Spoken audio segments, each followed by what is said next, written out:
যশোরে মিজানুর রহমান আজহারীর মাহফিলের জন্য যে টয়লেট তৈরি করা হয়েছে, এই যে ওখানে আজহারী মাহফিল হবে 3 তারিখে, এই যে টয়লেট, এত সংখ্যক টয়লেট যে যতগুলো তৈরি করা হয়েছে, এত সংখ্যক তাহেরির মাহফিলে মনে হয় মানুষও হয় না। চলুন আপনাদেরকে দেখাই। হ্যাঁ, এত শত শত টয়লেট কিন্তু মানে ভিআইপি আকারেই তৈরি করা হয়েছে। এই দেখেন, এটা হচ্ছে সিঁড়ি করে দেওয়া হয়েছে, কিন্তু এটা মাহফিল শেষে কিন্তু ভেঙে দেওয়া হবে। তারপরেও তারা 8 দিন হাসপাতাল অর্থাৎ আকিস ফাউন্ডেশন তারা কিন্তু কোনো দিক দিয়ে কমতি রাখেন নাই।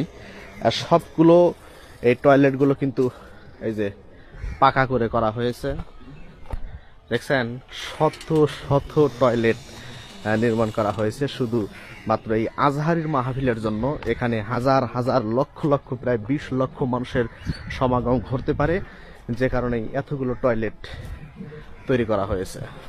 যে এখান থেকে পানি সাপ্লাই হবে, এখানে পানি থাকবে।